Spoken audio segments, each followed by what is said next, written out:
Hello, everyone. I'm Theo McManigal, and this is the Catholic Marital Intimacy Podcast, hosted by the Apostolate for Marital Intimacy. Before we get started today, please like, subscribe, give us a follow, share, comment, do all those things that are good for the algorithms. We need to get our mission and our name in front of as many people as possible. And yes, we talk a lot about marriage and intimacy in all its forms. Though those things aren't always comfortable to talk about, they're literally necessary for the human race, and the human race can't survive or continue without them. So today I want to talk about this question of should sex be scheduled or should it be spontaneous?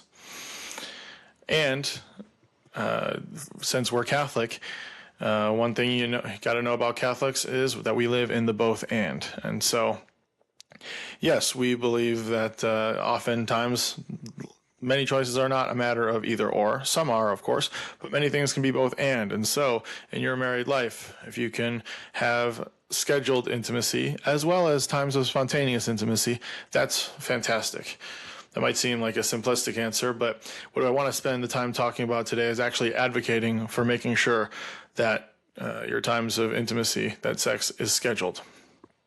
And this is actually very important, and we're going to talk a bit about why. So, why would anyone be opposed to this? I mean, we schedule all kinds of things that are important to us. We schedule all kinds of things that we look forward to. We schedule our exercise, we schedule our meals, we schedule our time with friends, we schedule all our kids' activities. So what's even the hang-up about this? Well, we also schedule our chores, so I guess it's one of those things that makes it feel obligatory or like a chore, I guess, in the minds of some people. Or people like the idea of being able to be spontaneous. And that's good. But I think it's very important that we schedule it. And so let's get into that. First of all, anticipation adds a lot of pleasure to our experience as humans. We get a lot of value from being able to anticipate those good things, those things that we're looking forward to. There's a real joy in life about having things to look forward to anticipate. Sometimes that's even the most powerful part of it all. So that, I would say, is a big part of it. Here's another thing to consider. This often applies to married couples who have kids and then their lives get more busy. That's not to say married couples without kids don't have busy lives. But whether you have kids or not, but especially when you have kids, it can be tempting to look at the early stages of the marriage and be like, well, then it was spontaneous. But there can be an allusion to what can seem spontaneous, because the reality probably is, though it may not have been written on the calendar, scheduled in that sense, there was probably a sense of, oh, well, we know we're going to have time to ourselves tonight. We know we're going to have this opportunity. And therefore, there was the ability to anticipate. So therefore, what you have is something that, though it seems spontaneous, in reality, it's actually scheduled. So again, just this importance of anticipation, whether it's anticipated in virtue of being written on the calendar or anticipated simply because you know you're going to have time to yourselves. That's the important parts. And sometimes when it seems spontaneous, it actually really is anticipated. So I would say that's an important part too. Now, actually, that speaks to another important reason why scheduling intimacy is worthwhile, important, and necessary. And that is, if you're scheduling it and not looking forward to it, then the scheduling of it is actually a gift. Because if you realize that you're not looking forward to it, then you realize something's not right. Something is not right. I'm not saying with you. I'm not saying with any other person. I'm just saying in this dynamic, if intimacy with your spouse is not something you're looking forward to or not something you're both looking forward to, now you know you have something to lean into, to address, and get help with. And actually, then think about anything else, right? If you know that, okay, I have to go to my job tomorrow, and you're not looking forward to that, and you're regularly not looking forward to that, okay, well, maybe I need a new job. I can either get a new job or try to change something about the job so that I like it better. Right? No, more often than not, if you're looking ahead to something, or, oh man, I'm really not looking forward to this thing I agreed to with this person, or going to this party. Okay, well, don't go. Now you know. By being able to look ahead too, it gives you a chance to maybe see the activity more clearly. Now, in the case of marriage, right, for Catholics, we don't believe in divorce, other than the allowances given in the toleration for it under the most serious circumstances is lined up in the Catechism.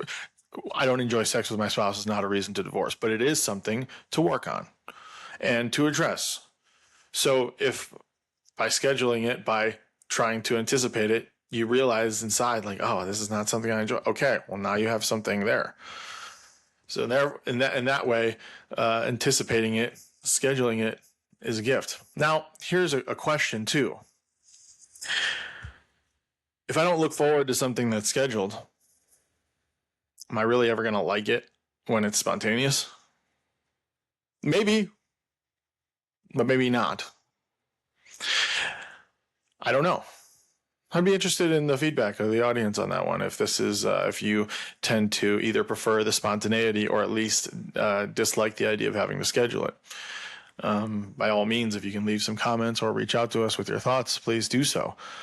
But it's just a question for consideration, right? If I'm not going to like something, or if I'm not looking forward to something, if I schedule it, there's a good possibility I'm not really going to like it when it's spontaneous. And so really what this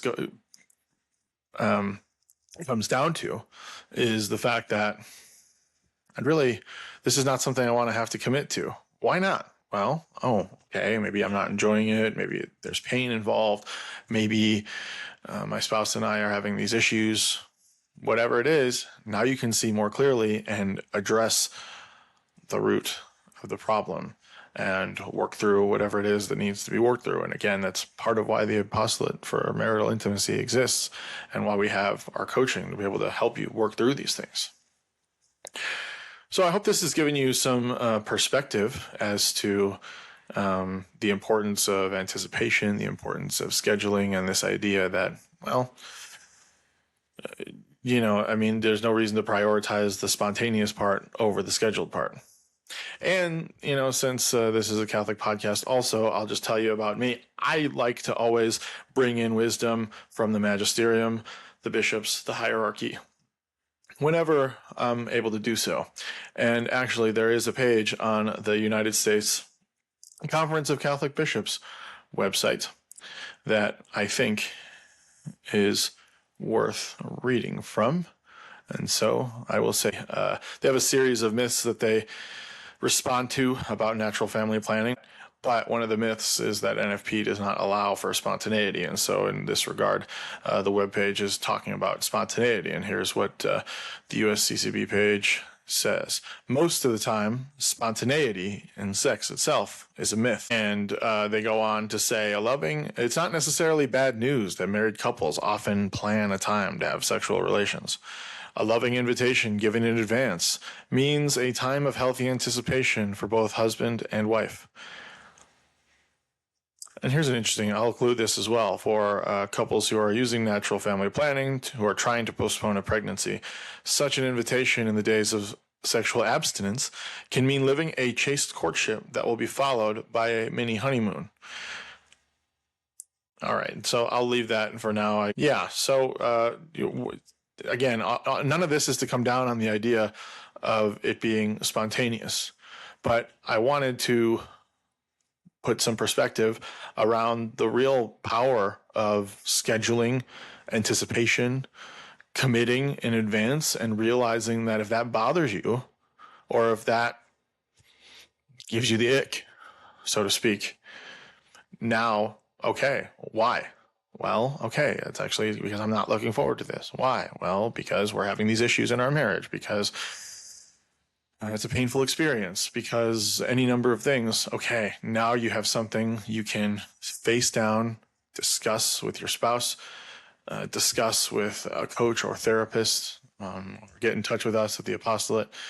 And hopefully by being able to understand that and overcome it, then you and your spouse can have a satisfying life of romance and relations. So thank you for listening to this episode. Please, once again, please like, subscribe, comment, share our mission and our name with as many people as you can. And also, our Apostolate for Marital Intimacy runs on donations. So if this and any of our other content inspires you, please consider supporting us financially. And most importantly, with your prayers. Thank you so much for listening to this episode of the Catholic Marital Intimacy Podcast. I'm Theo McManigal. God bless you, and glory to Jesus Christ.